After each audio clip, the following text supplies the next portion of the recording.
Okay, I want to share my screen because I think it's quite exciting.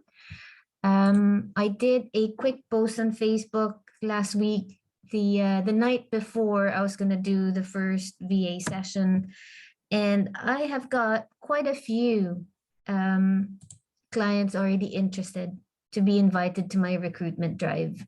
So I thought that would be exciting to share with you guys. Okay, so all of them are looking for VAs. And there's more who've contacted me directly by private messaging. And yes, I think it is quite exciting. They know, guys, they know that I am teaching you how to be professional property VAs. And there's clients ready and waiting to work with VAs like yourselves. Okay, so we'll keep on with the training. In fact, what I might do, this is spread over 8 weeks. I might condense these two so that I can run the recruitment drive much faster and much sooner than I was originally expecting to. So we discussed this last week, that we will have 8 weeks of training and then one recruitment drive at the end of February. I might move that to maybe the second or the third week of February. Okay. Let me just mute everyone. All right, so let's go back here. Okay, sorry guys. All right, so today's topic will be systems. So last week we did mindset. I hope that was all very educational and inspiring for you guys. Mindset will be the thing that will separate you from all the other VAs out there, because you might have the same skill set. You might be both good at video editing, both good at Excel and Facebook ads, whatever it is. But if the other one hasn't got the mindset of being professional, of having work ethics, then you are separate from someone else who's got the same skill set as you. Okay. So yes, that's why for me, it's really important to have that as the first lesson, mindset, because that's what makes you a professional. That's what makes you not an amateur. So, but today we will be looking at systems.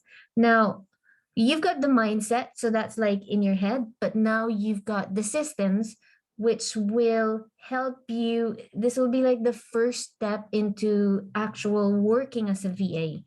Now, again, this will be something that will separate you from everyone else who's applying for the same position, because nobody teaches systems, nobody. You just look for work and hope for the best, okay? So for clients out there, they're not going to spend time learning about systems and teaching you systems because they're too busy. They really are too busy.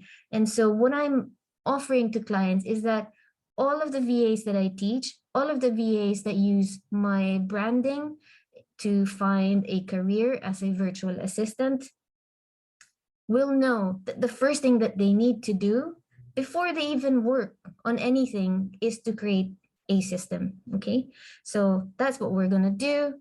Let me just admit everyone else again in the room. Okay. Okay, so here we are, systems, guys, Systemization 101. We have here, okay, so this is today's lesson, January 13th, or as the British would say, the 13th of Jan. That will be today. So we have 3 topics that we will cover today. Basics of systemization, very quick, very fast. And then the second is 3 parts of systemization. Again, also a very quick topic for this one. And then the third would be the actual systems that I would like for you to think of as your standard, okay? Every time you, or before you do any work for your clients, you start off with a system, okay? So we'll start with basics of systemization. If you haven't been invited to your Notion board yet, then please kindly put your email address in the chat box. My admin assistant, Angela, will take note of your email address and will send you an invite to the Notion workspace so you can have a copy of today's lesson, okay? We'll start with basics of systemization. Principles. Now, I really like to start with principles so you have an understanding as to why this is important, okay? So these are not my words. I am copying and reading this verbatim, okay? Josh Kaufman. A system is a process made explicit. That's a good word. We'll talk about that later. And repeatable. A series of steps that has been formalized in some way. So a system is a process made explicit and repeatable, a series of steps that has been formalized in some way. Systems can be written or diagrammed, that is to say, like illustrated, but they're always externalized. Now, this word externalized is so important. I'm going to, again, each of these like keywords here, I have separated so that we discuss that individually. Okay. The primary benefit of creating a system is that you can examine the process and make improvements. By making each step in the process explicit, we'll discuss that, you can understand how the core processes work. Ang daming words, diba? But don't worry, we'll break that down later. How they're restructured, how they affect other processes and systems, and how you can improve the system over time. Okay, so what were the keywords here that I want to pull out from this very lengthy explanation? Explicit. Okay, that's the first one. What does explicit mean? It's precisely communicated and nothing implied. How do you know that it is precisely communicated and nothing implied? There's a checklist, okay? It's checklist based, so your tasks are checklist based and there are no judgment calls for you to make. The specific example of this for property investors, guys, your property investor clients, sometimes they don't know. They don't know that their instructions need to be explicitly communicated and checklist based. Step 1, ganito. Step 2, right? So that would be a checklist based. Have you checked that this is the case? And have you checked that that is the case?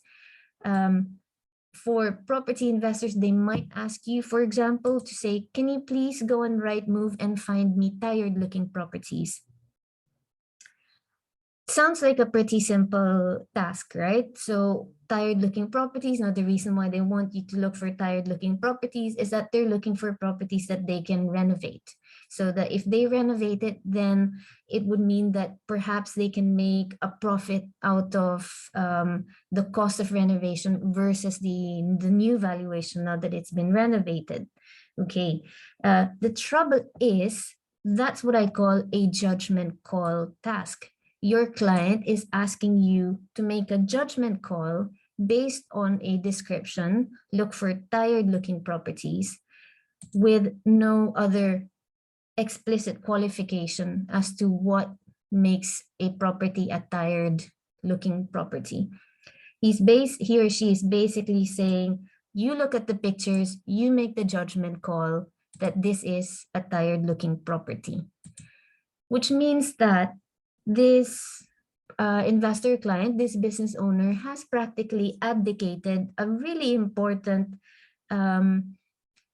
business decision to someone who is not trained in the same level that this business owner is trained in terms of finding tired looking properties. Okay, so I always tell my clients, do not abdicate business decisions to your VAs, even though you're tempted to do so, okay? Because they have paid, so you, the business owner, you have paid tens and thousands of pounds to be trained in property, and you expect a VA who's not even seen a physical property here in the UK to make that judgment call of finding tired looking properties, okay? So that's why, guys, if you want to work for property investor clients, this is the thing that you need to understand. do not make judgment calls, okay? If they start asking you to make judgment calls, then rein them back in, okay? Kindly and gently. Ask them, what does that look like, okay? Ask them for a checklist so that you make the correct, you do your work correctly, okay? So I can explain this process a bit more later. It's a very specific lead generation strategy for finding property deals for your clients, okay? But it was just an example just to let you know that your clients themselves may not even know that they're asking you to make high value business decisions in his or her place, okay? That's making judgment calls. Do not make judgment calls. Make sure that the tasks that you are carrying out for your clients are checklist based, okay? So that's what explicit process means, okay? Second, it is repeatable. What does that mean? It means that there are no surprises as to what you're going to do for your client, okay? So it can be performed by anyone of the same ability, okay? It also makes everyone redundant. Now, I'll discuss that in more detail shortly. But this is important that it's repeatable because your client is too busy to give you, to check over your shoulders every day to look at the work that you're doing, okay? They want to be able to know that whatever you're doing only needs one set of instructions. So that's what repeatable means. And also, it means that you can be redundant. Now, I always tell my clients, make sure your VA is redundant or is not even themselves, that they can be redundant. Now, that word scares everybody because then that means, oh no, I'm going to lose my job. I don't want to be redundant. But I tell my clients, you have to look at this in a good way, okay? Because number one, how you communicate being redundant to a VA is or shouldn't be in a negative way. It means that you as a VA have the opportunity to grow in the business, to move up in the business, okay? To be replaced by someone more junior than you so that you move up into a higher position. So that's the positive way of looking at being redundant, okay? That is repeatable, okay? And then series of steps. This is very much related to the explicit process. You've got, how do you know that it's a series of steps? You've got instructions. After the instructions, so instructions is like step 1, 2, 3, 4, 5. Checklists, they sound a bit like instructions, but they're not. Checklist means it's a way of looking at the work that you've just done to make sure that you've done it correctly. That's all that is, okay? And then templates. Templates are, for example, like email messages. It's the same over and over again. We go back to the concept of repeatable, okay? So yeah, so we've got here, yeah, I'm pulling out some of these words from the main concept or main description down here and just pulling out these specific concepts and talk about them separately, okay, and individually. So that's series of steps. So it's not just that you've got instructions. If you've got instructions, great, but you haven't got the checklist, then you are one element lacking of having created a system, okay? Because you've got the instructions, but if you haven't got the checklist, there's no way for you to check your work without needing your boss to constantly spend time with you to look at your work, right? So first you've got instructions, then you've got checklists. If you haven't got the templates, whereas you've got instructions and checklists, it means that you still need to do the work all over again from scratch. We want things to be repeatable, remember. So that's why we want templates. So if there's a question, like for example, you send me a message on Facebook. Unfortunately, my autoresponder is not working. I've asked Facebook many times for help with that. They haven't been able to sort out the technical issue. But the point is that when you ask me, the same question over and over again, you all want to know how to join the masterclass, then I simply have a template that I use over and over again to message to you guys. It means I don't have to spend time writing out the same message from scratch. Okay, so that's a series of steps.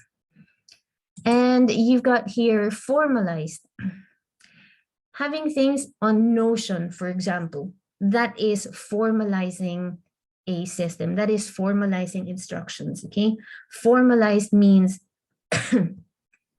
you all agree that this is the process that we will follow, okay? It's written, it's published, you could say.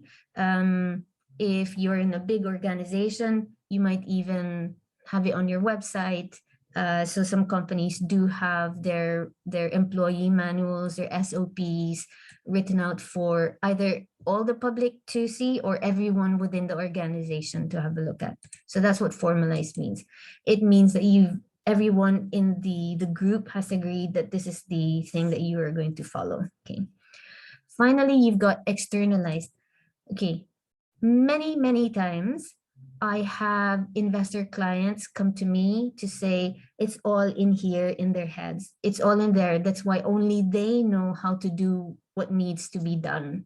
Now, the point of delegating and outsourcing is to remove that ability so someone else can look after doing that work, right? Because if they know how to do it, it means the business stops the minute that they're no longer able to do that work. Either they fall ill, or for example, they run out of time. Really, there's only so much time during the day. So therefore, if no one else can do it for them because the instruction is here in their heads, then the work doesn't get done. And so many times for any business, any business owner who wants to work with a VA from the Philippines, what they find most difficult to do is to extract what's in here in their heads to be able to delegate efficiently to their VAs. Okay. And it's especially, there's an extra layer of difficulty there. It's difficult enough to extract what's in your head. There's the extra layer of communicating with Filipino VAs as well. Okay. It's not to say that it's about language. It's not that. It's about understanding, first of all, what should I instruct my VA? Remember here, not everybody knows this, checklist-based judgment calls, okay? How do I instruct that to the VA? Again, we come back here. Just because they're able to write it down doesn't mean that they've done it in a proper way, that they have instructions, checklists, and templates, okay? So what I'm teaching you here, guys, is that you don't wait for a super fantastic client to come around to work for, okay? Because, I mean, this is just random, no, not random. This is just pulled out of a hat statistic, but my guess is about 90%, maybe even more, 95%, will have none of this ready because they're already overwhelmed with running their business, that they just need a VA to look after everything that needs to be looked after. They need a VA to open their brains, pull out that process, and create the systems for them. But have you, I mean, how many training or coaching outfits out there who A, do it for free, and B, will teach you that you need to do this first, is available there, okay? So you guys, you're privileged to have been, well, to be here really, and I do appreciate, and I'm happy that you're showing your commitment to join me in this process, because really this externalizing step, that is one of the most difficult things to get right when working with a VA, and for VAs for working with their business owner clients, okay? So I'm teaching you this because these are like the foundations of starting a really good working relationship with your clients. So again, I just repeat, last week we talked about mindset. That gives you the mindset, sorry, the outlook and the attitude to be professional. Then today we're starting with systemization. We're not even talking anything about performing actual work for your clients, just the principle. Again, basics. We're looking at the principles of why we need to start off with systemization. Okay, so that's it. Externalize. You externalize that process. Okay, so it's not systemization if it's not been externalized. It's not systemization if you haven't got an explicit process. It's not systemization if only you can do it. Okay, what if you get sick? What if you get married or you're pregnant, you need to give birth, or you need to go back to school, or one of your family members need to get sick? Okay, so yes, there's a bad rep for Filipino VAs disappearing, but sometimes you might have a really good reason why you can't show up at work, why you have to stop working. Okay, so yeah, it can't be systemization if only you can do it. Okay, if it's not repeatable by anyone else. Series of steps, not a system when you haven't got instructions, checklists, and templates. It's not a system if only you think that this is how you need to do things. Formalized means you and your boss, your property investor client need to agree that yes, this is how we're going to do things. Okay, and then finally, it's not a system if it's not externalized. Externalized, whether it's on Notion, it's on Miro, Asana, Google Drive, whatever platform you and your client wants to use. Externalized means it's no longer in your brain. It's written out for everyone else to see and repeat. Okay. By the way, some clients, they're really resistant in learning a new platform. So you might find that I'm teaching you Notion and you do everything on Notion, but your client prefers not to have anything to do with Notion. That's fine, okay? Notion, a lot of it is just for you. I showed you previously that I do Notion for my own personal to-do list. Nothing to do with business, by the way, so I've got here. But yes, sometimes it can just be for yourself, okay? Take it as a gift that I'm, I'm inviting you or maybe asking you to explore Notion. And sometimes your client might say, no, let's just do it by email or WhatsApp or Google Drive. Great, okay? But at the very least, you've got that option to be able to use Notion for your systemization, okay? Right, so that's principles. And we go to the why. Why do we need to systemize? I guess it's covered a little bit in the principles of systemization, but it's good to just read, get your brain sticking a bit, like when you read other people who are experts in systemization. Okay, so I'm just going to read this verbatim. Why? A business isn't just a group of employees doing work. It is, or it should be, a business system that is operated by those employees. I really like that, okay? So a lot of the time, business owners think that you guys are doing work, which is easy enough to understand why they would think that, okay? But actually, what you should be doing for your clients is not the work itself, but the operating of the systems. Okay, so the systems do the work. So it's the systems that should be doing the work, and employees should be operating the system. Again, principles of systemization.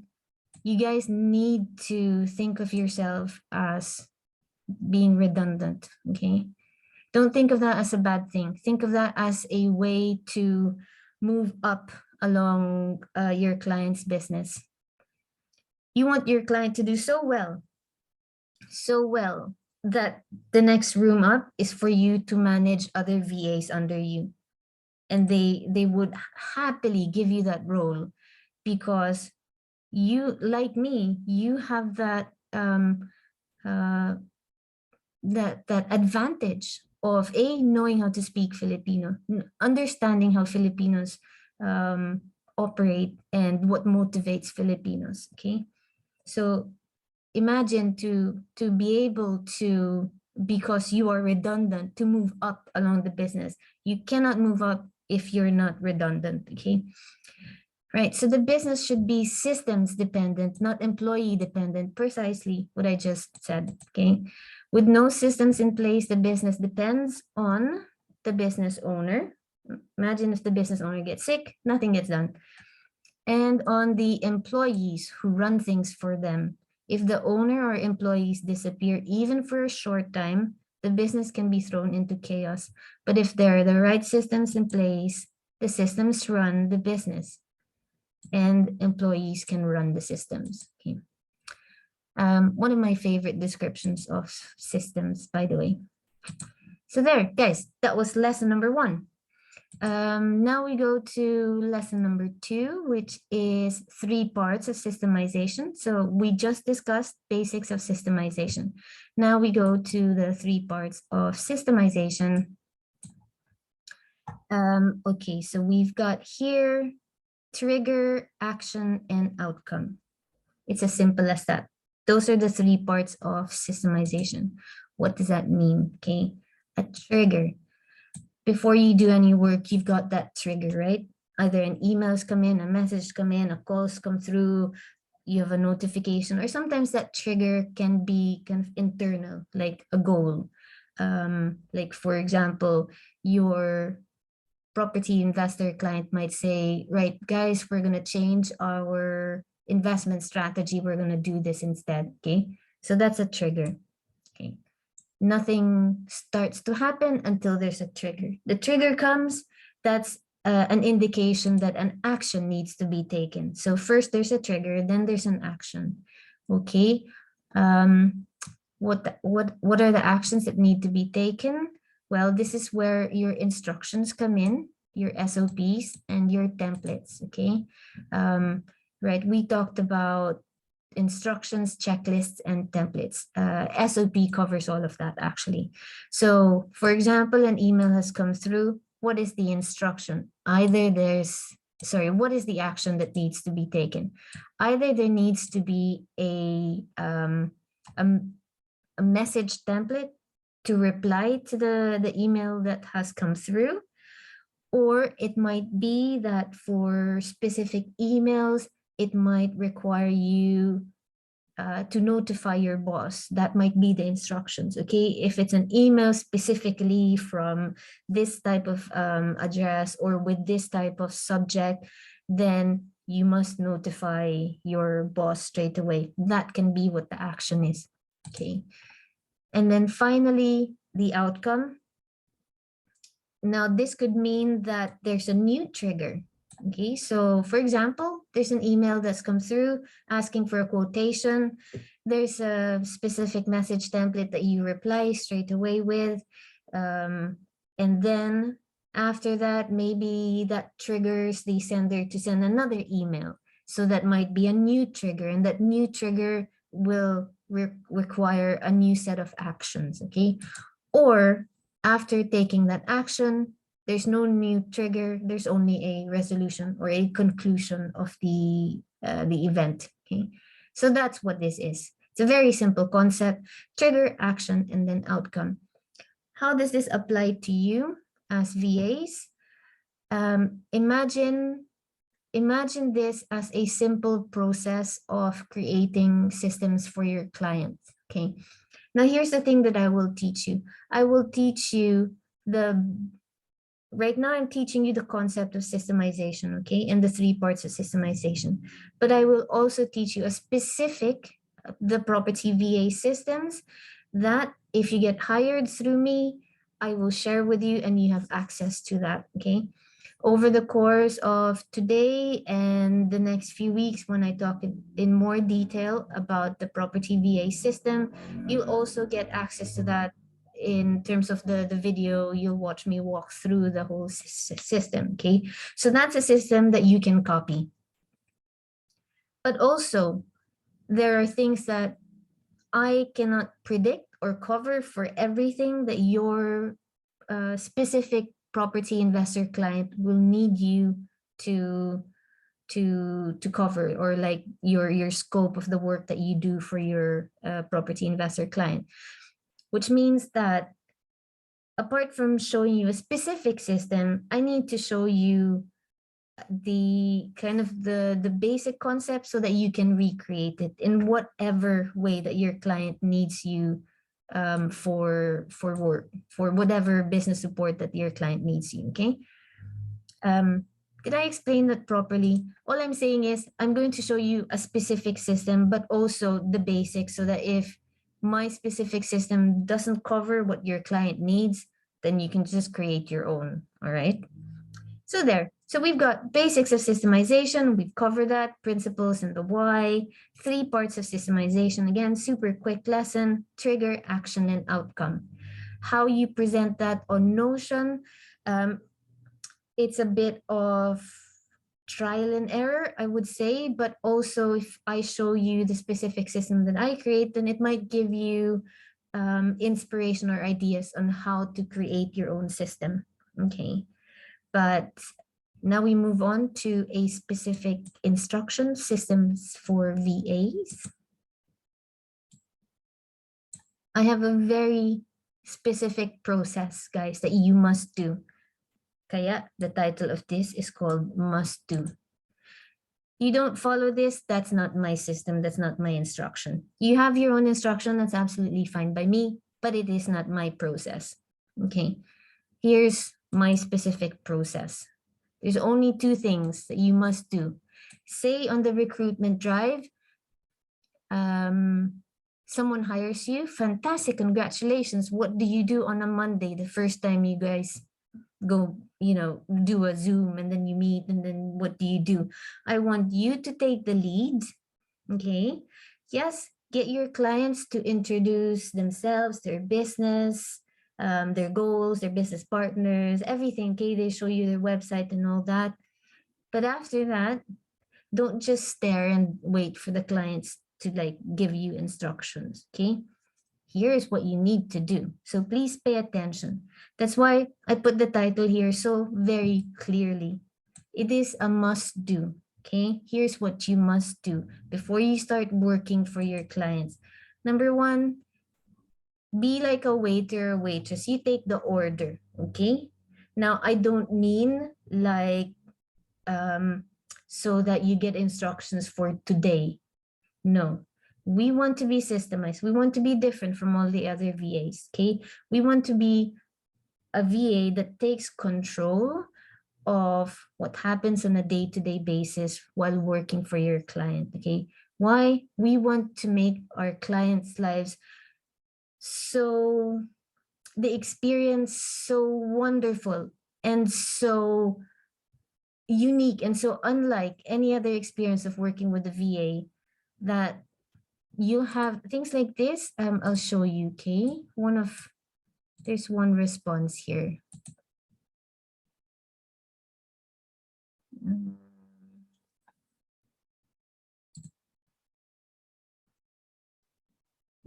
Okay, let's just wait for this to load.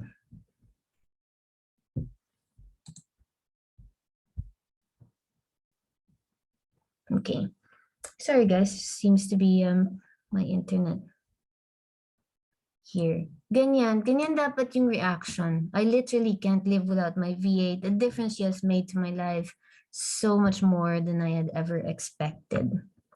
Okay. That experience we can create when you follow these steps. Okay, take the order, not just for today's instructions, but so that you can create a default diary. What do I mean by default diary? Default means it's by default what's to be expected today, tomorrow, next month, next week, 2 months time, whatever. It's a default diary. It's not to say it's permanent and cannot be changed, because we are all flexible, or we should be flexible, and we learn things, we can change our positions, and we can improve on things. Okay, but a default is, at least for the time being, this is what we're gonna try out until we can measure and then we can adjust in the future. That's TMA, test, measure, adjust, okay? But for the time being, the default is the instruction that we will follow. So step one, guys, must do step one, take the order, okay? You create a default diary. How do you take the order? You just ask your clients, what should I be doing every day? Now, your clients will resist because they're kalat, they don't have a system, they don't know what to do. They'll say, oh, I don't know, I'll just tell you tomorrow morning. Then allow for ad hoc tasks. Okay, that means, okay, I'll reserve a couple of hours every day to make sure that if you've got a unique instruction, that there's time for me to carry out those instructions. But then you rein your client back in, okay? Is there something that you want me to look after on a day-to-day basis to make your business run more smoothly? And then they might go, I don't know, is there? And then run through just generic lists of what VAs do. Do you want me to look after your inbox? Do you want me to look after your Facebook page? Or do you even have a Facebook page, right? So I won't always, for this master class that I'm showing you, I cannot predict every single thing that your client or yourself will need to learn in whatever position you might be offered after the recruitment drive, but at least I can give you the mindset, okay, to instill, so that I don't have to be specific, but you have the principle and you can run with the principle, okay? So the principle here is that you have daily tasks that you want to look after for your client, okay? That might be bookkeeping, that might be not even bookkeeping, maybe just downloading bank reports or checking if rent has come through, whatever those tasks are. Trust me, if you just ask your client on day one, what should I be doing on a day-to-day basis, Mr. Mrs. Client, okay?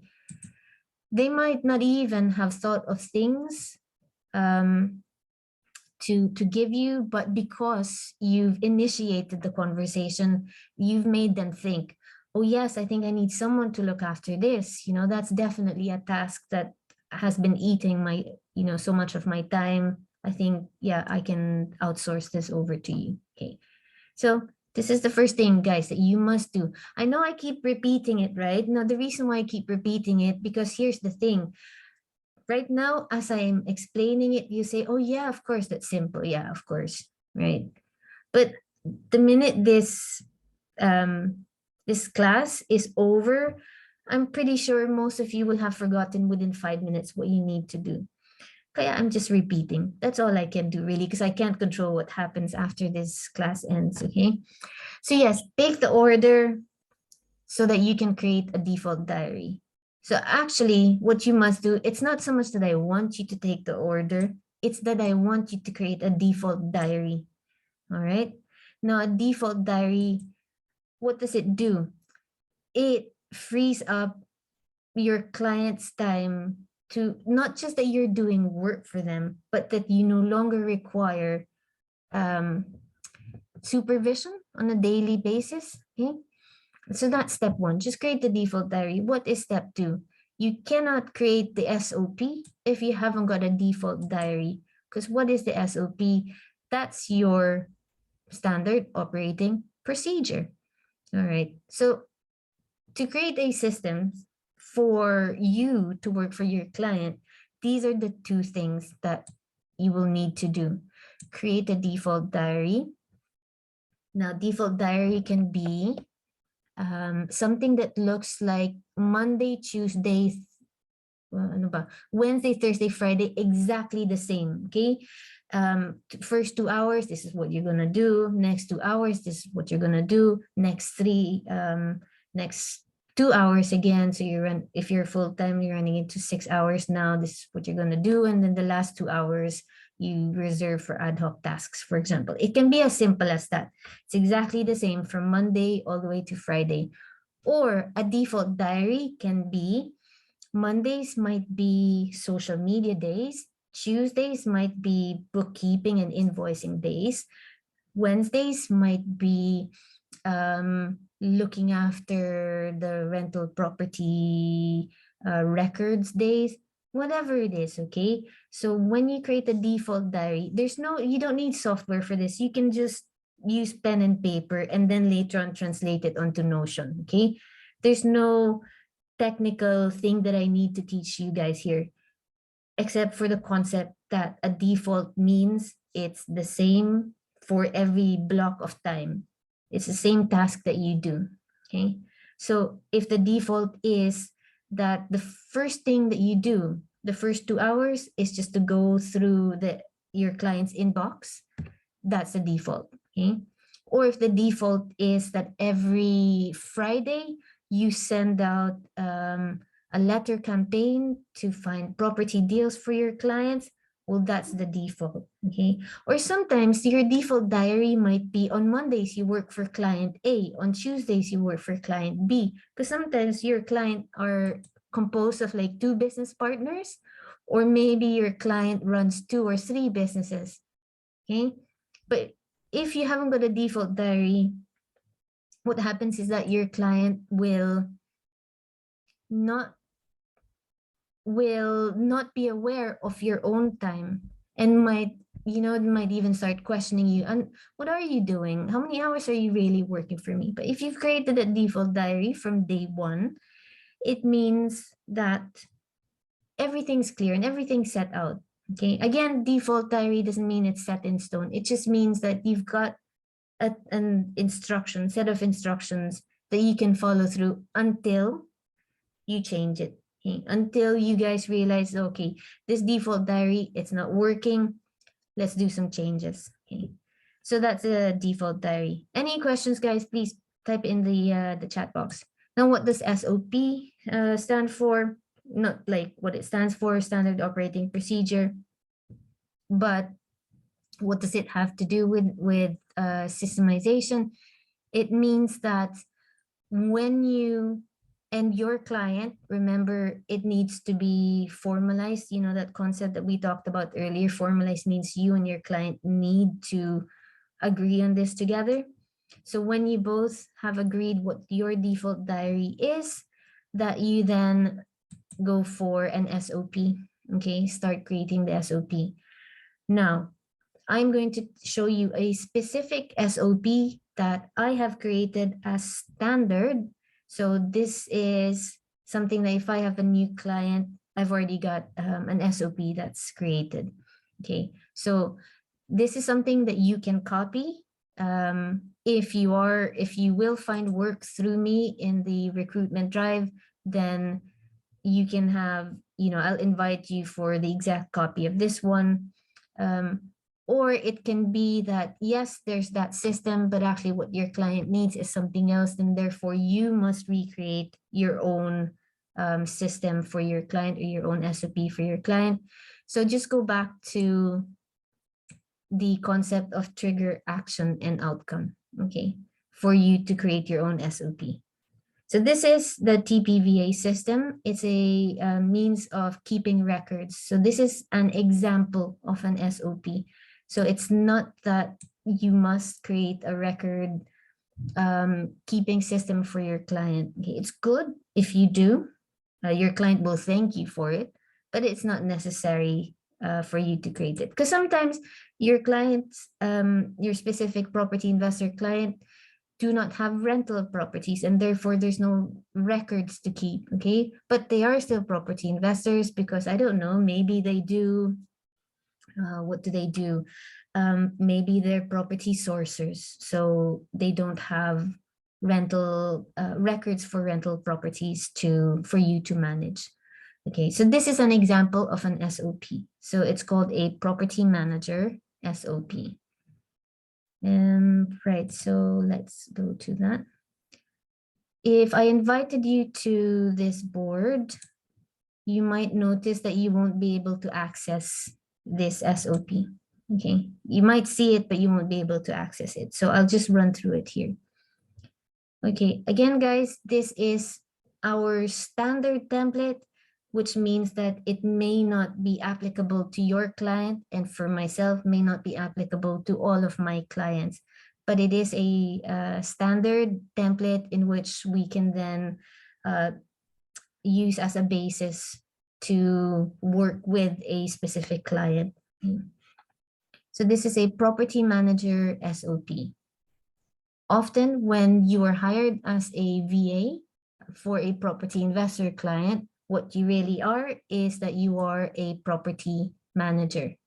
Your clients may have rental properties, your clients may have Airbnbs, your clients might have commercial properties, and you are the admin work that you do for your client, that's being a property manager.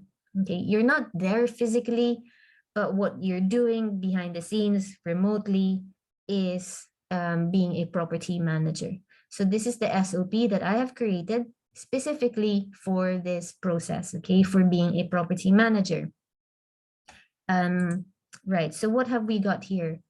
On Notion, I hope you guys have now had a feel for how Notion works, because that's what I invited you to do for last week's assessment, your homework that you submitted, okay? So on Notion, what this is, these are clickable pages, and each of these pages will then lead to like many other things within Notion, okay?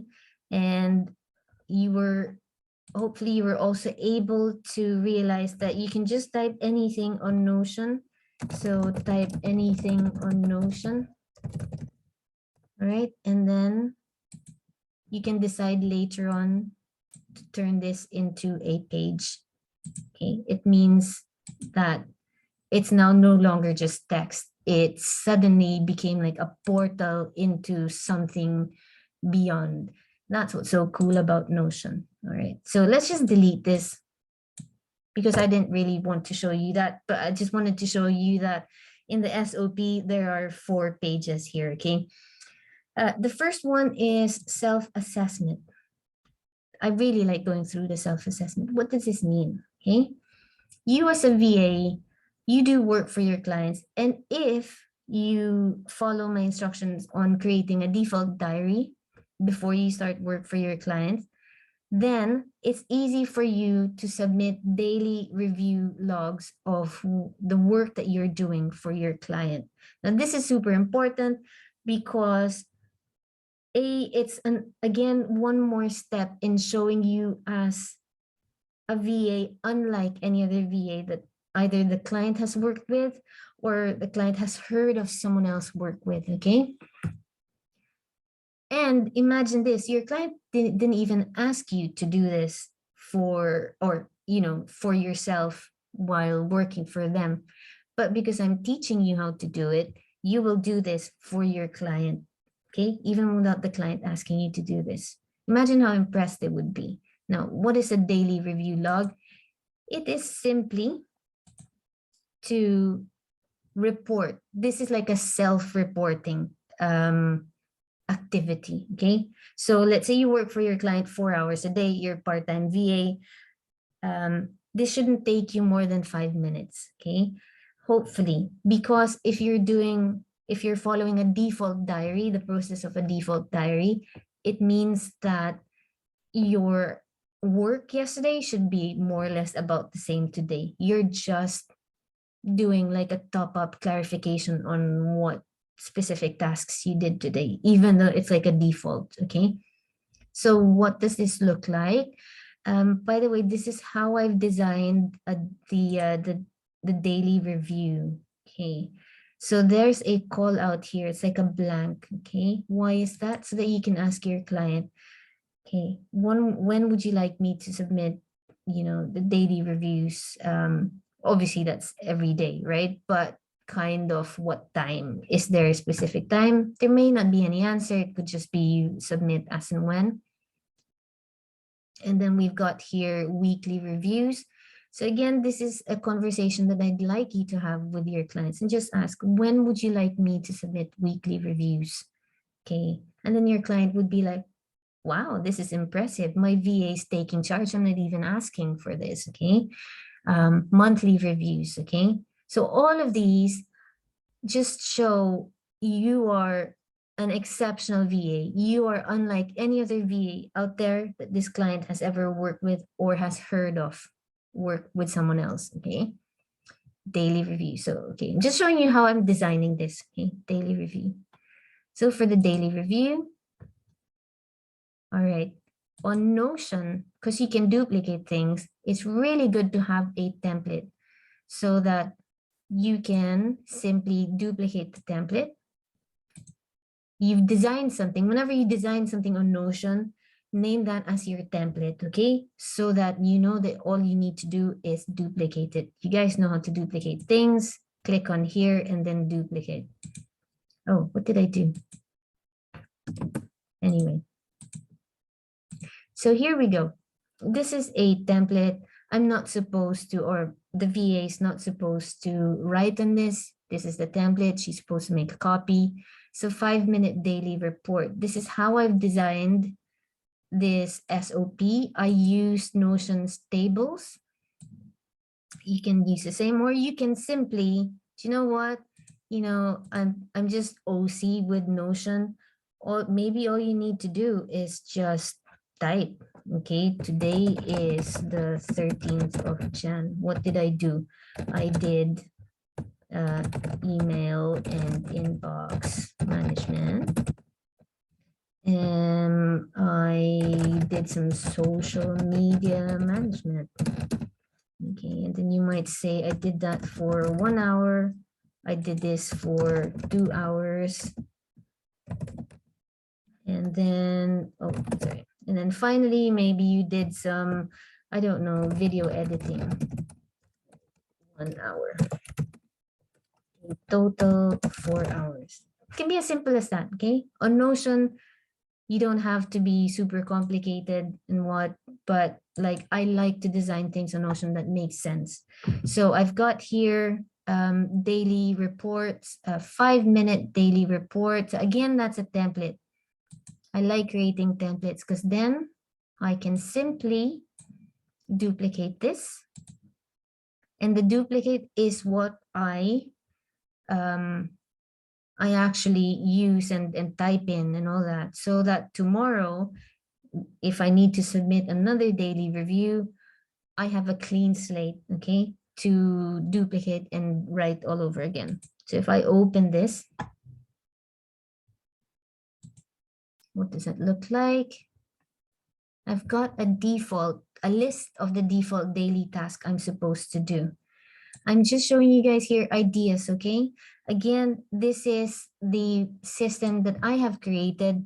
It works for my clients. Doesn't mean that you must follow the same, but at the very least, you get to take a peek, like a walkthrough with the system that I have created. So whatever this task is, again, my examples were email, social media, and video editing. You can have here a means of reporting very quickly on Notion. This is what you call a single select option.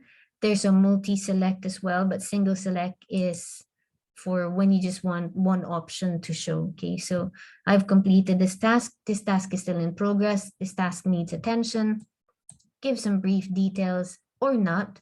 Sometimes because it's the same task, then you don't need to really comment.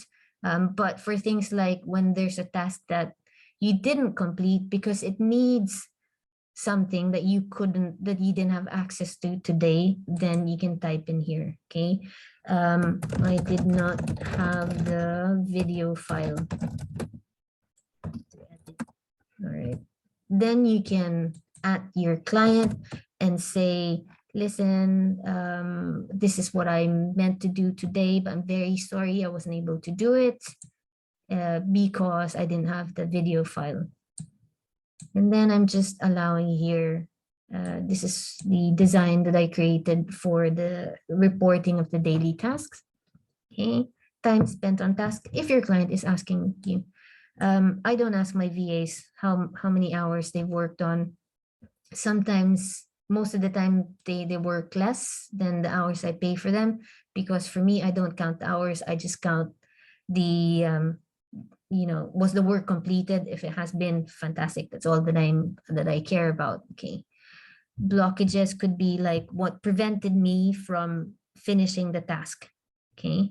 So it's a little bit like maybe just repeating what you just said here, but if it's specific to an instruction, then you might, you might want to enter some more details on blockages. Right. So that's for the default daily task. Now, if your client had asked you to do something ad hoc today, that is to say it's not your default, that's the opposite of default, is ad hoc, then you can just type in here. Again, I just repeated this table down here. Okay. Who doesn't know how to create tables yet? Please, can you type in the chat box and I'll show you how, or maybe you can find out yourselves. All right, so that's where was I? Okay, let's just go back here. I'll show you guys, by the way, what I mean by what you call this? The template, okay. Which, by the way, guys, can you please type your names? Because you're all called template on my system, okay? Except for a few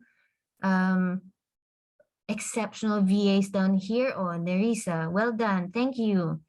Okay, kayong lahat, naka-template pa rin.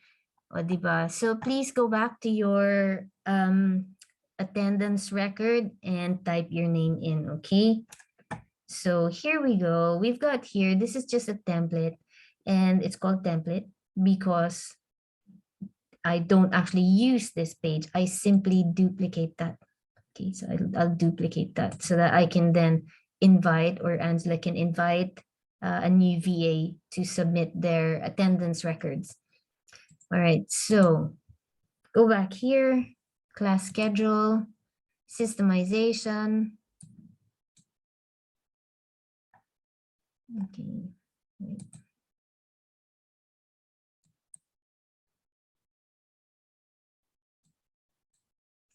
Okay. Here we are, systems for the VAs. Okay, so I'll walk through some more about this SOP just to give you an idea of what I create for my VAs and for my clients, my clients' VAs and for my clients, okay? So what else do you look after when you're a property manager? So the self-assessment records, that's not actually your work itself. It's just a system of reporting back to your client that this is what you were able to do, okay? So, but the work involved, what might they be? What might they be? What might those work be that is required of you if you're working for as a property manager? You might do some tenant records. You might manage some tenants. You might manage the actual properties, and you might be managing the tradesmen.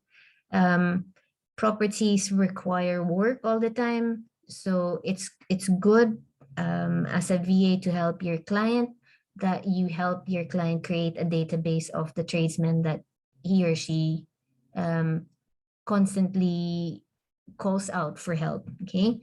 So what are tradesmen? They are plumbers. Plumbers, that's tubero in English, okay? Sorry, in Filipino. Electricians, what else? Roofers, windows and door fitters, decorators, painters, carpet fitters, lahat tradesmen, okay? Gas engineers to fix the boilers, even estate agents and letting agents. So all the kind of power team that your client has in order to help run their business, these are the things that they would outsource, because unless they're plumbers themselves or they can fix the roofs, they are likely not going to do these property fixing work themselves. They're going to hire other people. So to help you, help your clients, if you had a tradesman database, then it would be easy. Does your client need a letting agent because they've got new properties to list, to find tenants for? Okay, then you've got them here. So we've got here the database, the block to use on Notion for creating databases are either tables. You can create tables like this. You can create boards. You can create a gallery database as well. I think we saw that. Can I just look at this?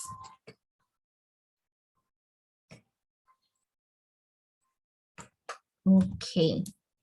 So yes, I have chosen to create databases using the board database. Then what this looks like is I've got rows of suppliers and tradesmen that I read from left to right. So I've got plumbers, I've got electricians, I've got decorators, builders, etc. And every new entry, I simply create down here, or I duplicate the template. I think this would be empty anyway. Yeah, so I've got here company name, contact number, email address, website address, VAT registered. That's something that your client needs to know, insurance policy. Right. So, you know, if you use this then as a record to upload pictures, upload files, receipts, then that's entirely up to you. But I leave it blank for the most part.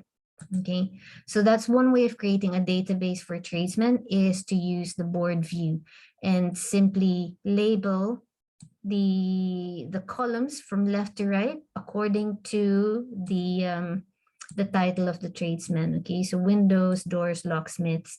You can create additional tradesmen here, like letting agents, estate agents. What else? Maybe building insurance or landlord insurance provider, or maybe even councils, because your clients might have properties in multiple councils across the country. Councils are like, what are councils? Like local government units, okay? Bigger than a barangay, but not quite like cities. Okay, so sometimes within cities there are multiple councils, okay? So yes, councils is like local government units. Why would I consider them kind of tradesmen? Maybe instead of calling this tradesman, maybe you can call it supplier database, because they, you know, there might be contacts that are super important in the council, that if your client needs to renew their HMO license, your client needs to submit some kind of a requirement to be one of the council's local responsible landlord scheme and all that, then it's good to have that as a database, in the database, so that if your client needs you to do an ad hoc task, can you please contact so-and-so? You go, yes, great. I think I have her contact details in the database. Okay. So yes, I list this in the must do only because I would imagine, I would expect your clients who are property investors to have no system in place for their records. Okay, they might have 4 properties or 40 properties, and they're kind of all over the place and disorganized. And if you spend your first month just combing through and organizing and creating a system for your clients, that would be 1 month of headache for your client. But then after that, imagine the relief that, you know, from now on and into the future, everything that happens in this business gets filtered through and combs through via a system. And there's now a place for everything, and everything can be in its place, diba? Okay, how does this work if you want to use a table instead of a board on Notion? Then it's like a spreadsheet. You just create, you know, insert and rename these columns. And what's really great about using Notion is that you can create properties. Okay. It's not as flexible as a spreadsheet, because here you can't really do a lot of calculations or any calculations at all. I've not figured out how to do calculations here, the ones that I like doing on spreadsheets, but you can't do this on spreadsheets. For example, files and media. Okay, let's say this might be, for me, this is a list of VAs, okay, hired, okay. If I have here the name, so VA who's, for example, and this might be my NBI clearance. Okay, you can't do this easily, I think, on just spreadsheets, to be able to transform this column to receive files. Okay, so now I can choose a file and then upload whatever file that is. Okay, did it upload? All right, so anyway, that's something that you can do on, oh, never mind, that was just an example. All right, okay, another thing that you can do on Notion is that first you might think, okay, I'll just use a board view because that's simple, and then you might think later on, actually I want this to be a table, so you can actually turn that into a table. So I already have a table view here. View name, okay. Right, so the same board that I created, I can transform that without having to create a new one. I transform that into a table view. I can also transform that into a list view without losing any of, what's the term? Any data or any information that I created here. Okay, so yes, those are just some examples, guys. What else is here in the Property Manager SOP? You can create a property database. Your client might have 0 properties because they're starting out, or your client might have 20 or more properties. Again, this is a template. I've got here, so for individual properties, you can duplicate this. All right, duplicate that. But you can also duplicate the board if in case your client has several different either locations or areas, okay? Locations or strategies. So this might be Airbnb properties. And then you might duplicate this because your client might have another set of properties for HMO properties, maybe, okay? And hopefully it's duplicated somewhere. Here we go. So I might then rename that.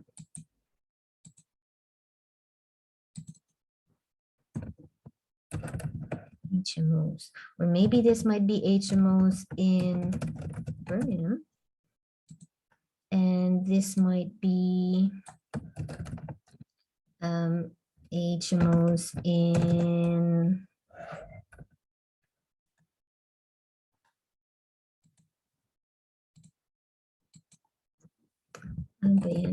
HMOs in I don't know, Leeds. All right, okay. So the information that I've put in here that as a property manager, you might be required to do, again, this is a suggestion only, okay? So this is the system that I've created that makes sense for my clients. Okay, there's a table here for quick reference as to when the last inspection was created, so that it's almost like a visual indication that maybe we might need to do another inspection. This is your client's own SOP, how often they need their properties inspected. It might be weekly, it might be monthly, it might be every 2 months, every 3 months, okay? So whatever their process is, you translate that onto a system here on Notion. Right, so this column will just be for date of last inspection.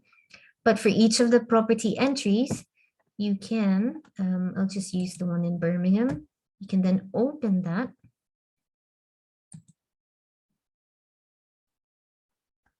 Okay, and then I've created here almost like a placeholder. I expect that each of these properties will require certificates and licenses to be uploaded. Okay, what is the name of that file? What is the date on that certificate? When is it due for renewal?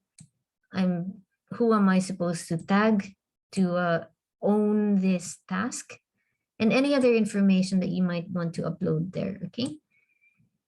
And here we go. We've got here, apart from certificates and licenses, again, I expect that as a property manager, you are going to be looking after reports on the property. Either these are reports for repairs or reports for scheduled inspections. Okay.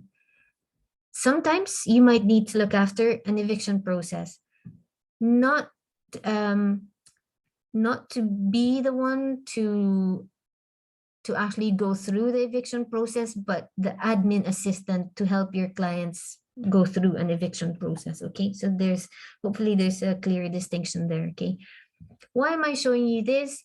Because if you get recruited as a VA through me in one of my recruitment drives, I will share this system SOP with you. It doesn't mean to say that you will need this, but if I'm sharing this with you, you can present this to your client. I will already present it to the client if they need it, so that you can then say, shall we use this? Okay, will this be useful for you if we had an SOP for managing your property? If we had a place for a quick reference to find any and all of the files that each of your rental properties will need, okay, or a record of all the files. Why is that important? One of the conditions for evicting a tenant, there's okay, let's check on that one. I'm going into super specific details, okay? Here, you've got here, check minimum notice period, apply for court action, blah, blah, blah. And in fact, that you have submitted all the required documents to the client, okay? Sorry, the tenant, not the client. So guys, don't be intimidated by all of this. This is a simple, it looks complicated, but it's actually a simple outsourced, externalized process, okay? That's what this property database is. So we've looked at tradesman database and property database. Now we can look at tenant database. I've got here ACDC. ACDC means it's not the metal band. It's acquisitions, close, delivery, and cash. As a property manager looking after your clients' tenants, if you have a database of your clients' tenants, then it's easy to do your work as a property virtual assistant to help your client run the day-to-day activities required of acquiring and running property investments. Okay, so acquisitions will refer to finding tenants. So these are all the steps.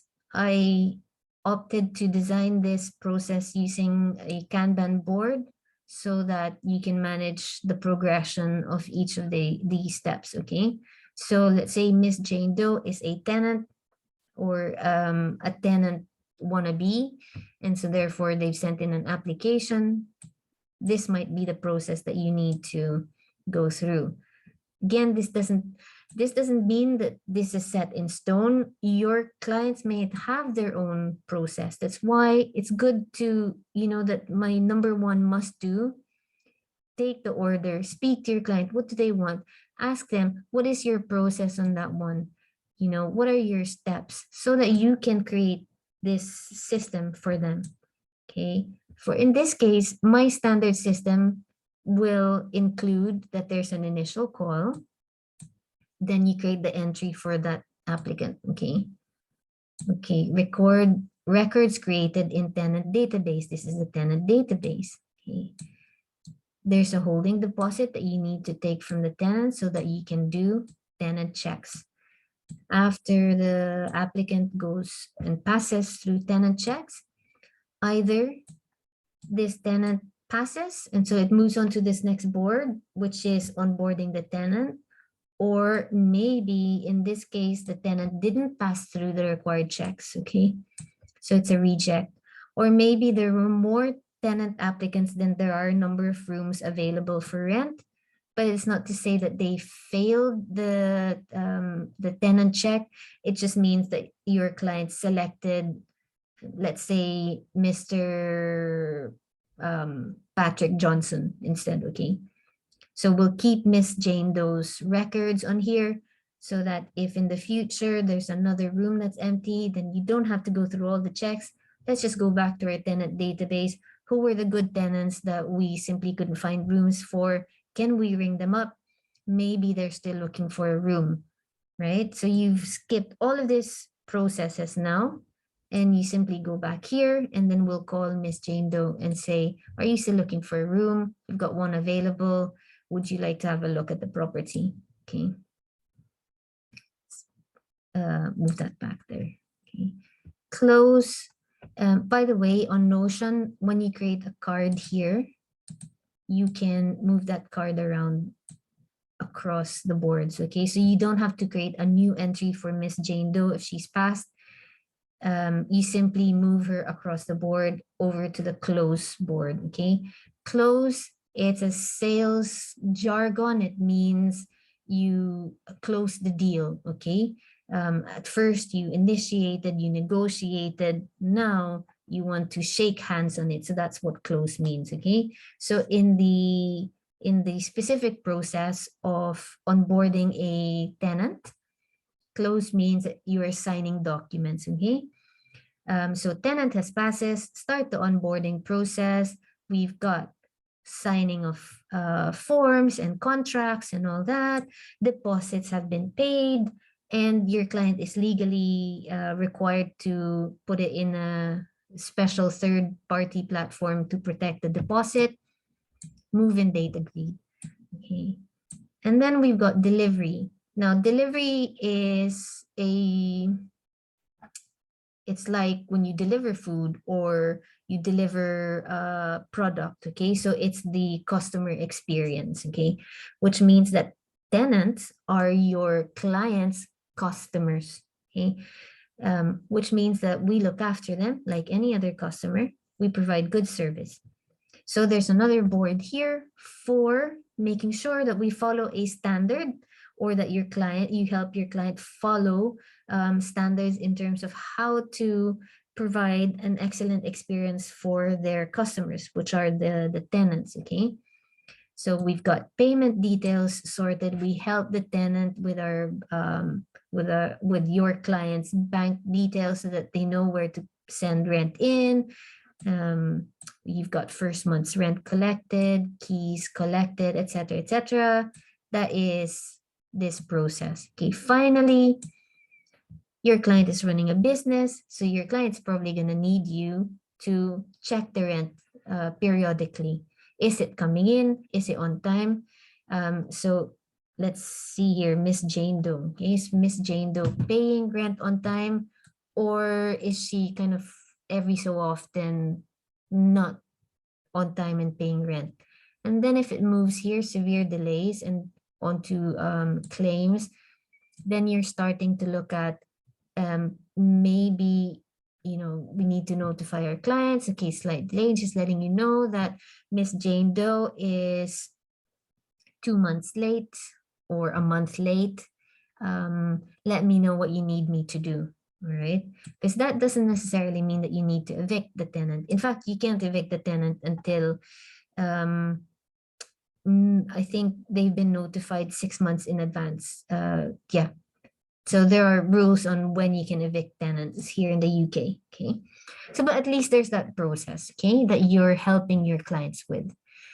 Each of these tenant cards, super detailed.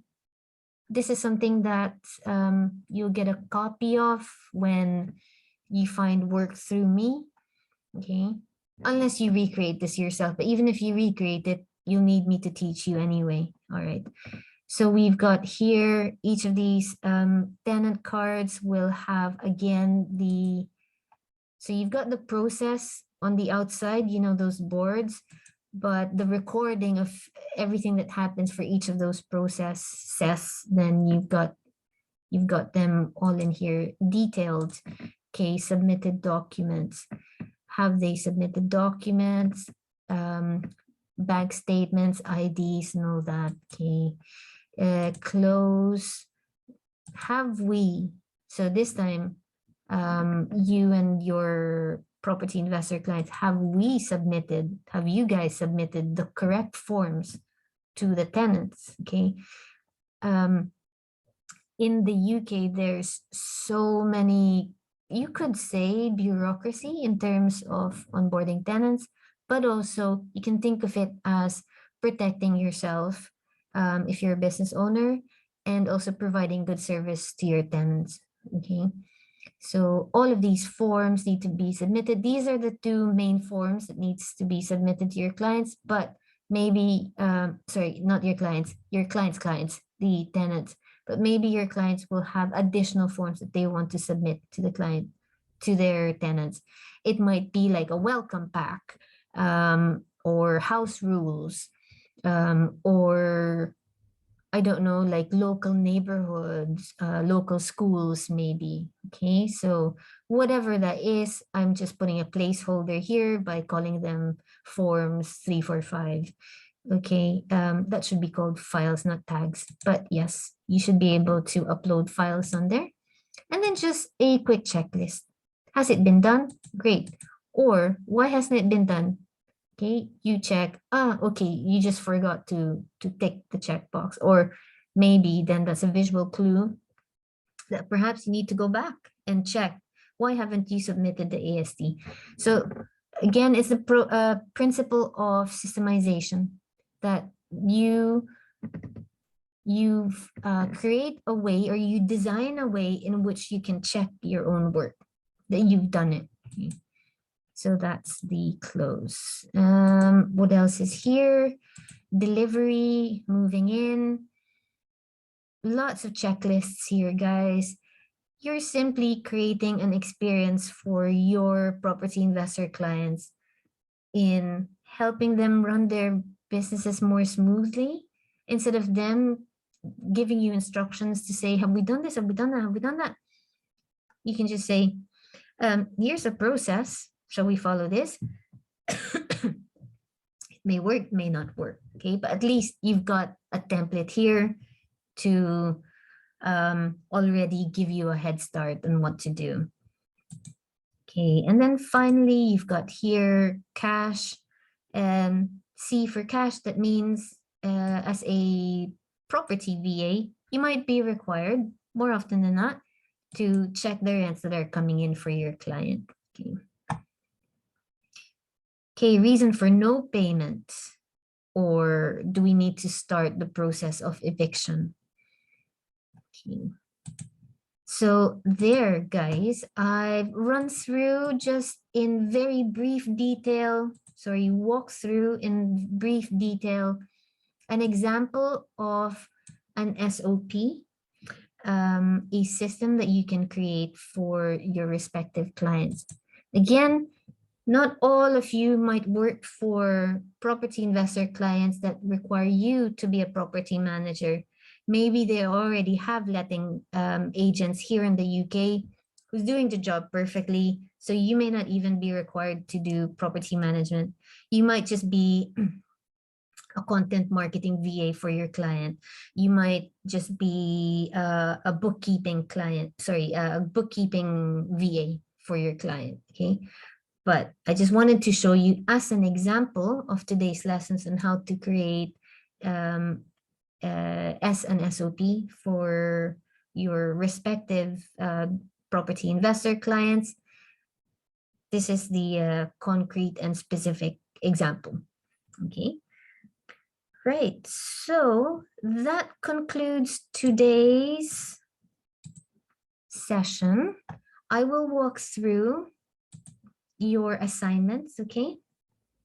So over to here, we've got systemization, which was today's lesson. I'm gonna tick this box to say we've completed today's session. And that's Systemization 101. And we've got your aptitude test. Okay. So in your attendance page on Notion, guys, change your names, please, okay? Unless you want to be called templates. If you don't, then please kindly change the name on your Notion worksheet. Now, I want you to upload a video recording of yourself covering the following topics, okay? Explain each of the property VA's core values. This is a recap of last week, actually, okay? And also because I want you to explore using Notion a bit more, because it's well and good for me to talk about systemization and design systems on Notion when you still need a little bit extra push in terms of using Notion more sophisticatedly, okay? So here's the specific instructions on what you need to do, where you need to submit things with visual graphics and or helpful visual graphics as well, okay? Checklist, make sure you upload to the correct week. Okay, don't upload to week 1. Oh no, actually did I do that? Aptitude test. Okay, no, that was just an example, okay? But actually, can you please upload it to week 2 in systems, okay? Make sure you take the complete column to record your attendance. Make sure you take that. Right, so each one of you should have this same instructions on there, right? And just to be sure that you do, let's go to one of your attendance worksheets. Okay, let's just close this for a bit.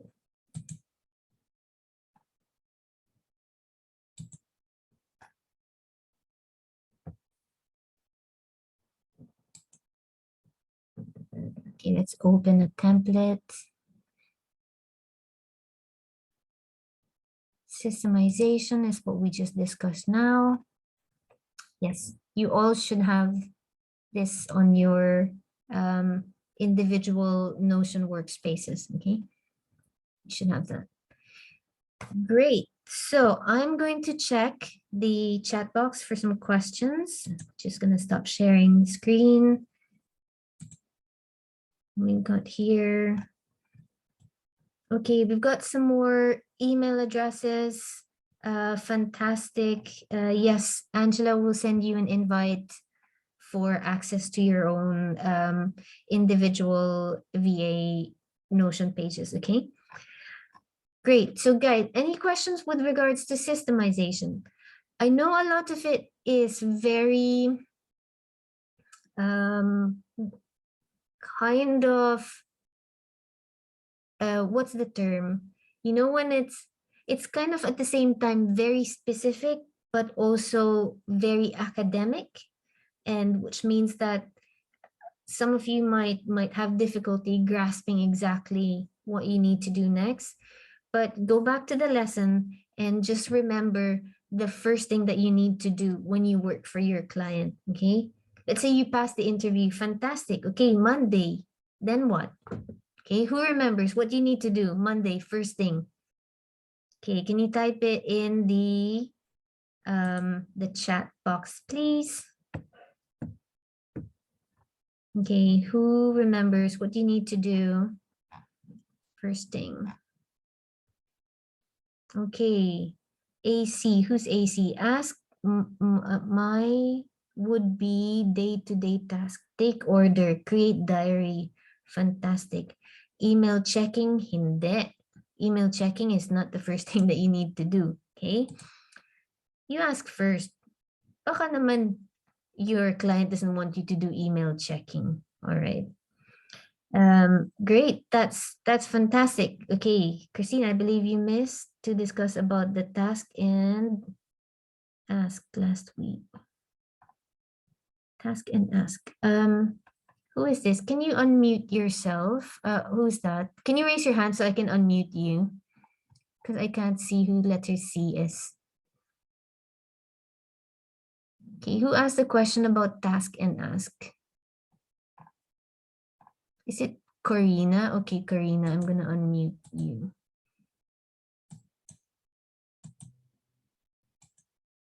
Okay, can you please unmute yourself and then can you explain your question?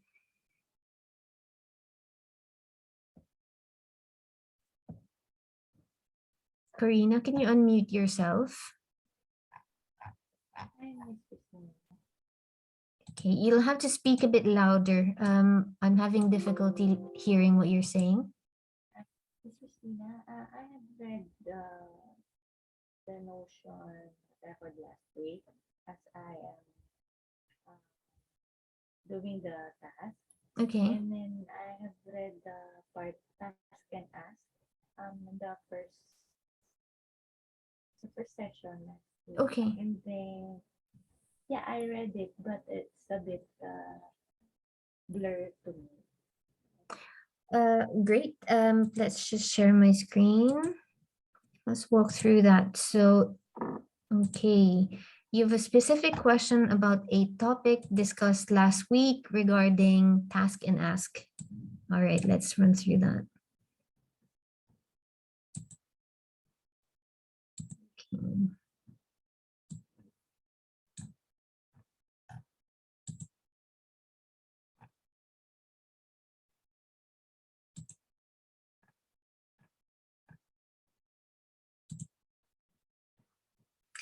Okay, is your question if related to today? Do you want me to tie it into today or just like kind of contained question about last week?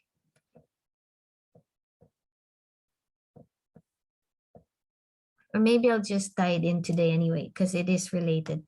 Okay, before you do any work, so right now, my specific instruction to you is if you get hired on a Friday, your first day working for your client is on a Monday, what do you need to do, right? So yes, allow your client to introduce herself and her business and all that.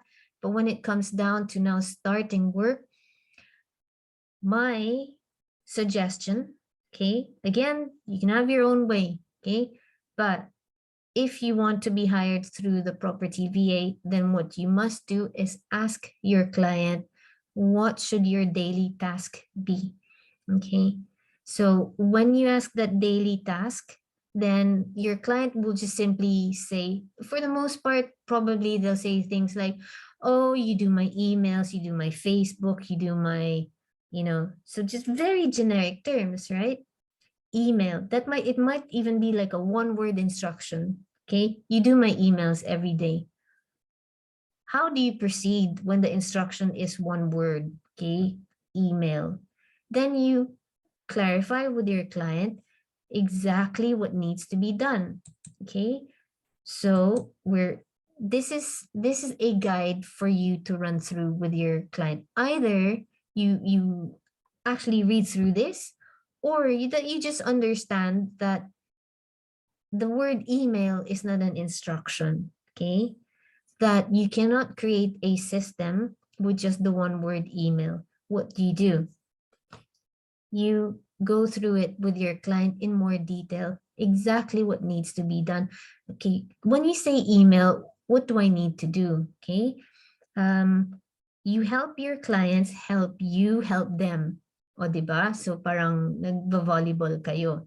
Okay, because you cannot help your client if the instruction is one word emails. Okay, then what you need to do, instead of just saying yes, yes po, or whatever, okay, great, number one on my list, emails, how do you proceed with just the instruction emails, diba?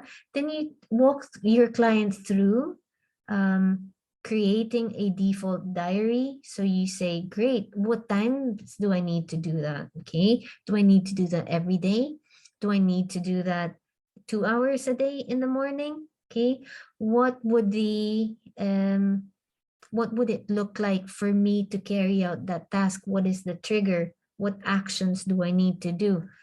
How do I conclude and resolve that task or that trigger? Okay, which means that this is how, for every chunk of that will require you to do an extensive interview with your client. Like I said earlier, it might take you I think my example was that it will take you a month to go through the just the systemization. So how do you do this when you're actually also doing the work? You record what you're doing for your client and transform that into a system. Okay, so you've got trackable. Okay, trackable. Is it checklist based? So I'm just helping you. This is my own checklist so that you can create a checklist for your client. Okay, accountability. Do I know the scope of my work? Okay, let's say your client wants you to do basic bookkeeping. Are you the one who's supposed to authorize payments, for example, or does your job stop at simply creating invoices or maybe collating all the supplier invoices? And then what is your last step, and where does your client come in terms of, okay, now they need to okay, so now you need to send a batch of emails with all the invoices here. Now your client needs to approve them. So accountability, what's the scope of your work and where does your client need to step? When does your client need to step in? If not, ask. So task and ask is simply, you've got a task, your client's given you a task. Are you sure you're clear on how to carry out that task? If not, then ask. Okay. How do you know that you've got clarity when you've got this? Is it checklist based? Do you know when your scope of work starts and when it ends? Do you know when you're supposed to do that? Again, you go back to the default schedule. Are you absolutely clear on the instructions? If you haven't got instructions, checklists, and templates, either you ask them from your client and then you document what the client says, or you create like a set of blanks. Okay, like what I'm doing with the creating is a property manager system. I've got placeholders. It's not to say that I know exactly what I'm going to ask my client, but that I have placeholders. So your placeholders should be first of all, let's go with the three-part systemization: trigger, action, and outcome. What is the trigger? What is the action? What is the outcome? So even if you create a very simple table, 3 columns, and it says trigger, action, outcome, you are one step closer to creating a system than another VA out there. Okay. What might that look like specifically? I can show you one of these. We are in the process of creating for a client. 2 parts, guys: default diary and the SOP. So this client, he's an architect. He doesn't have rental property. So I'm not going to use the property manager SOP for the client on here. Instead, we are creating lead management. Okay. He's an architect that receives leads via email predominantly. About 90% of his leads go through emails. So therefore, we must create an SOP for that. But before we can even create an SOP, we have to create a default diary. So this is a proposal. It is not set in stone. We're still working on this with the client. But again, it's, when I say default diary, you just need a pen and paper. Sometimes it's, when you create a default diary, I'm not asking you for anything technical. I'm just literally asking you, ano yung schedule mo? Mondays to Fridays. Parang yung nung college tayo, we had like our core schedule, di ba? Ganito, PE, ganyan, science, ganyan, pol sci, or whatever your course is, okay? Ganyan din when we work for our clients, okay, that we have a default schedule and that we agree this with our client. It cannot be a system if it's only you who's following it, who knows about it. So you propose one to your client, or you ask your client, or you create a table with blanks, everything blanks, okay? Either you ask your client to fill it in, or you and your client go on a Zoom together and say, what shall we do Mondays? Or what should I be doing Mondays? And is it that I need to show up at this specific time, or am I supposed to do it flexi work? Okay. So this one, for example, I am creating a default diary with a combined total hours of 2.5 for the client. Okay. Sorry, for the client's VA. So the client requires 2.5 hours from the VA every day. How do I spread that out? So the proposal that I'm creating is that Mondays to Fridays, the client requires not to do work as such, but to just be able to like look at the inbox periodically every, I don't know, 10 minutes to see if there's a very specific email that's come through. Those emails might come in twice a day, it might come in twice a week. Okay, so I'm charging the client for 1 hour's rate for the VA, not to do a lot of work, but just to be available to like just take a peek at the inbox. Okay, so I'm considering that as 1 hour.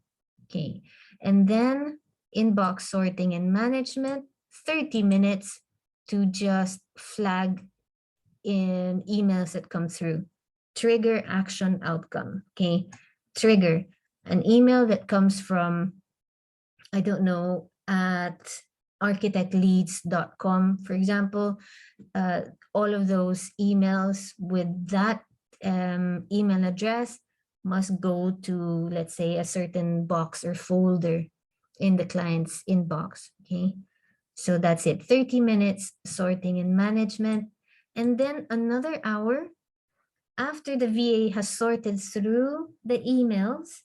So 30 minutes just to look at the trigger. So the trigger in this instance would be a specific email address. Okay, that's the trigger. What is the action? It needs to be filed under or flagged or tagged under like a red label.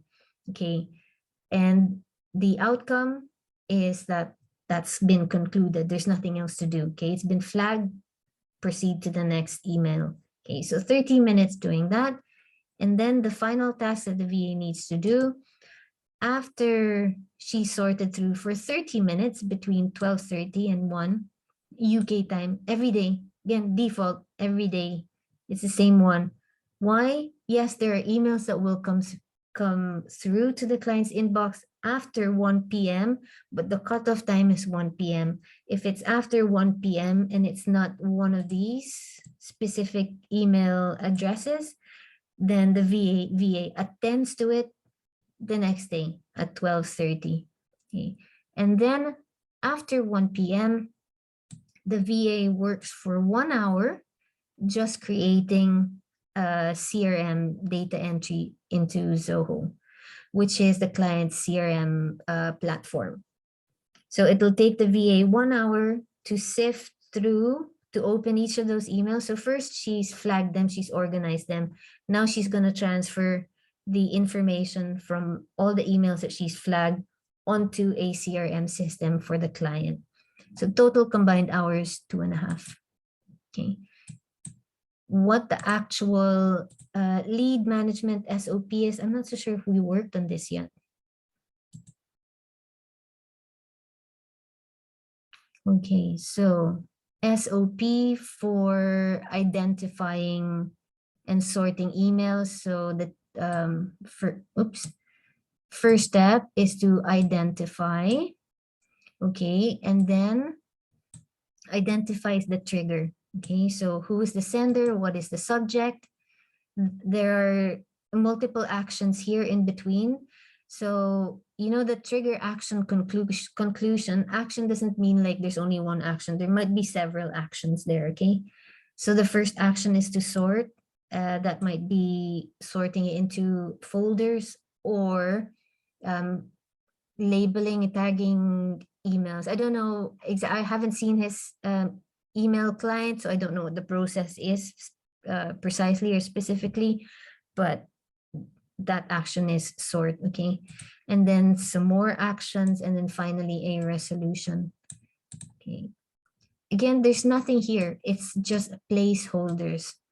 Why? We've only onboarded the client, I believe Tuesday, which means that, we've got, within 2 days, we've created this very quickly.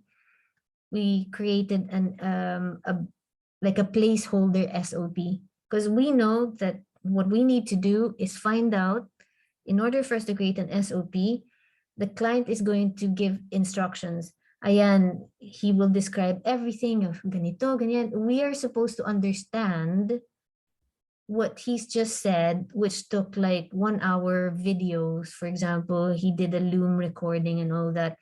We are supposed to now then understand from everything that he's described how to identify, so that is the trigger, what actions need to be taken, and then what resolution.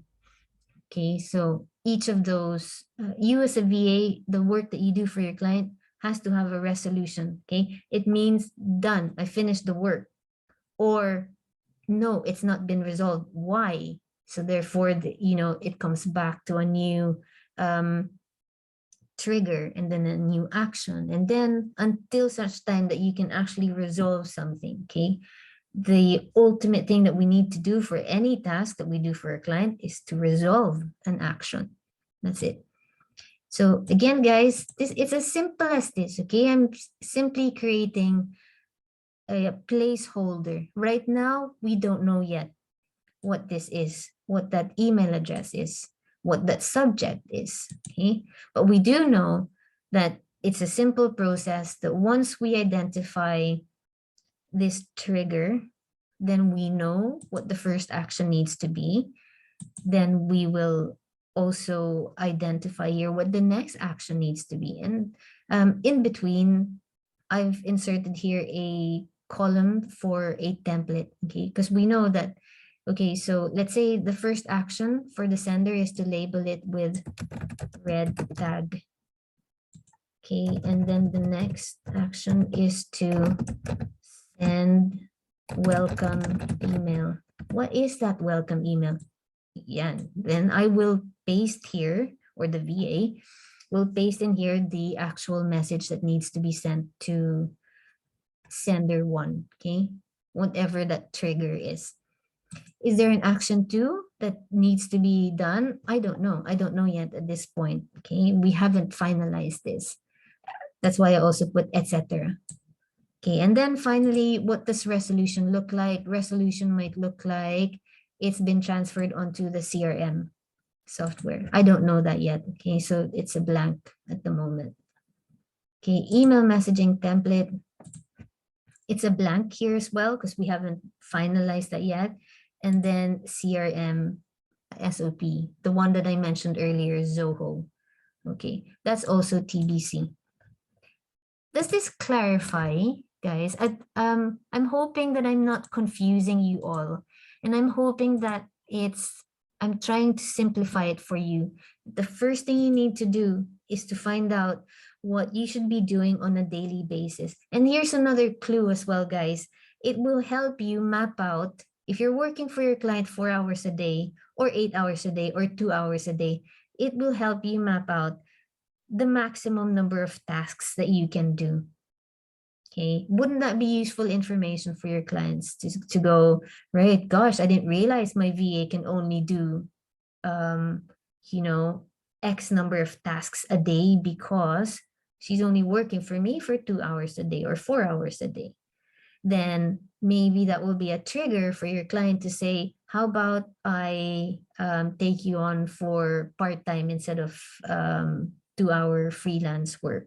Okay, so there, create a default diary.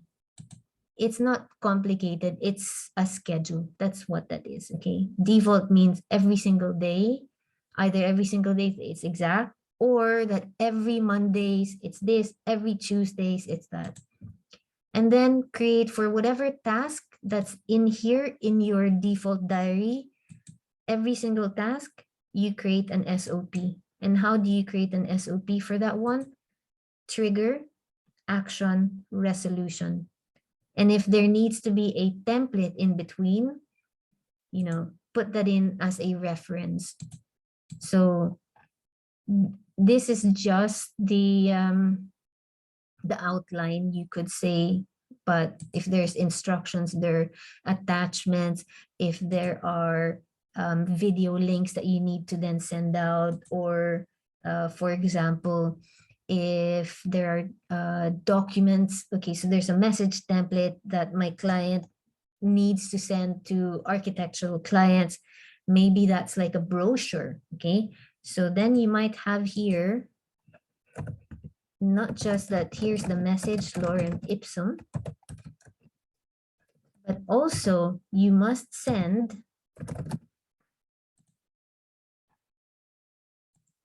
a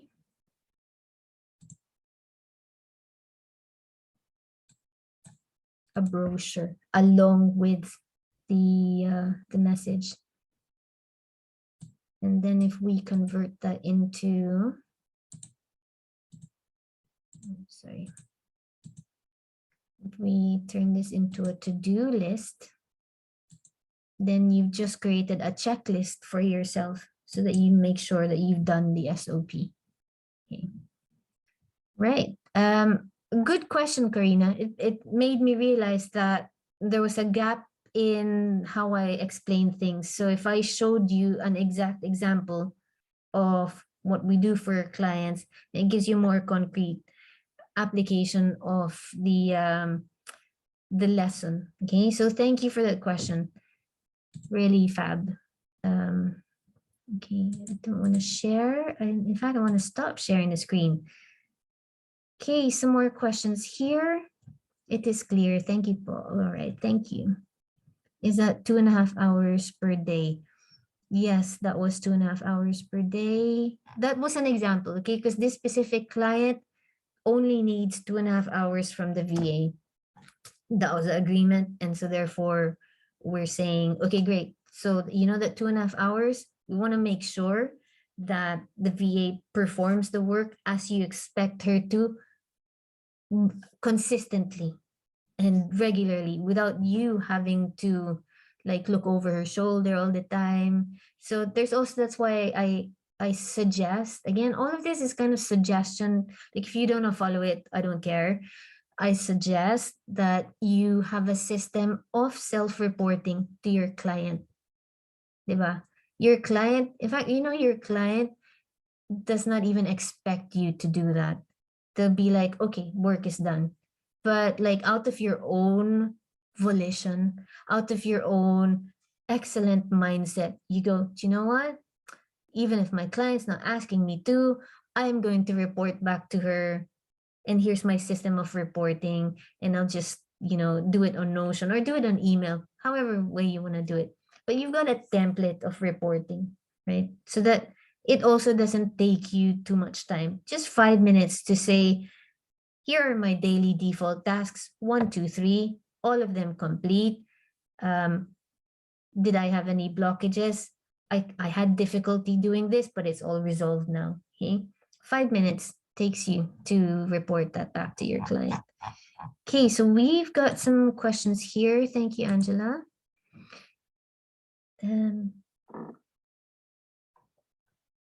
Actually, there are no questions. It's okay.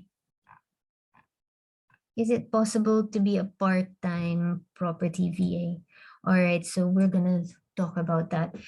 Part-time technically is, for me, when I say to my clients part-time or full-time, part-time is 4 hours a day, full-time is 8 hours a day. Is it always going to be flexi time? I say it's a combination of, that depends on what you need.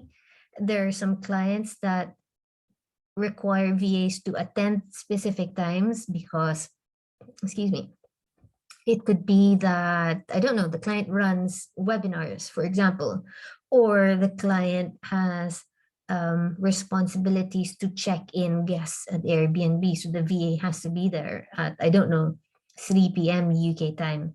All right. So yeah, sometimes it might be flexi, sometimes it might be specific. Most times it's a combination of specific and flexi time. Does that answer your question, Corina? Okay, thank you. Any other questions, guys? Please feel free. Who can you just give me like a raise of hands who are at least 80% confident that today's lesson was clear, because that's feedback for me so that I know, oh, that wasn't clear for most of you. Okay, where wasn't I clear? So that at least I can go back and go, oh, okay, so, right. If I have at least 80% of you, then I'm going to say, great, that's clear. And if not, um, I'm going to pick one of you to then tell me where wasn't I clear. All right. Okay, so Ian, can you please unmute yourself? Can you ask me what wasn't, or just explain to me what wasn't clear and where do you need help with? So that's Ian Rizavi Antopina. All right, OB. OB, you have a question. Oh, sige, Ian, mamaya ka na. OB, what is your question? Is that a question or is that a yes, you're happy? All right, I think that's a yes. Yes, you're happy. Okay, back to you, Ian. Ian, are you there? If not, I'm going to ask someone else. Stella. Stella, how can I help you with today's lesson? Yes, I'm here. I can't. Sorry. All right, ask to unmute. Oh, Ian. Okay. Hello. Hello. You're a Good day. girl. Yeah. Everything is clear. I'm looking forward to do the assignment. Thank you for your time, Miss Christina. Thank you, Ian. Oh, wait, I don't know if Ian's your name, but Ian's what I can read. Okay, how about Stella? Stella, what is, I'm gonna ask you to unmute. All right. You haven't raised your hand, so I'm going to assume that something wasn't clear or that maybe you need help. Please, I ask you, can you tell me what that is for the benefit of everyone in the group and myself? What wasn't clear and how can I help you understand the lesson better? Hello, Ma'am Christina. Good evening. For me, it's not most of the substance, but for me, I guess it's more on the Notion procedures. I honestly think I have to rewatch this Mhm. because Notion is new to me, and I really appreciate all those procedures you have laid out. Especially, actually, I was amazed by sorry, but I'm in a good way. You're being obsessive compulsive with the whole process because I really admire that, and I believe it would also be appreciated by the clients because for example, one of us gets hired. Um, and at least we hit the ground running. We don't bring them an empty plate, Yes. I guess. So I'm sorry if I haven't raised my hand. I was really trying to figure out everything. I think I have to rewatch it. Lovely. Thank you so much for that, Stella. And I do like your point about US VAs. You hit the ground running when you work for your clients, which is again from day one, the experience that your clients get from you is. Do you remember that thing when I shared my screen about, yes, VAs are life changing for their business, okay, or business changing for them. Yes, and we do that. We help create that experience for a client by, first of all, I'm gonna keep going back to it. First of all, having that right mindset and professional attitude. Secondly, by insisting, yes, as Stella said, it's a bit obsessive compulsive, insisting on creating a system. Okay, let's go back to the principles of systems. um, your client wouldn't understand this necessarily, because again, your client, just like you, if you started a business today, you just want to keep acting, okay? Do the next right action, do the next right thing. And you may not be clear on everything that needs to happen, but at least you're moving forward, you're just taking the steps, okay? We want to help our clients by going, okay, so your client has a business, but your role in the business is to operate systems, not to be the one to do the work per se, but that all you're doing is first we create the system, and then to run the business, we as VAs, we operate that system. We are replaceable because number one, anything can happen to us. So whether you look at that as a good thing or a bad thing, we are replaceable. We need to be redundant. If you run your own business, you as a business owner, you want to be replaceable, okay? You want someday to hire your own VAs to work for you, okay? So there, we want to be replaceable, and that concept can only come true if we have systems to operate and we are separate from that system. We simply operate that system. Okay, thank you po, Miss Christina. Everything makes sense. Looking forward to learn from you more. Salamat, Jay. I just see Jay, but I don't know who Jay is. It might be Julie, it might be Jan. Thank you so much, Christina. Thank you. Guys, any other questions before I say good night and good evening to everyone? And see you next week. If there are no more questions, then thank you so much for joining me again here today. For those who are watching this via replay, you've got the link on the Facebook page, which I will post there. So thank you guys. I shall see you next week. Bye.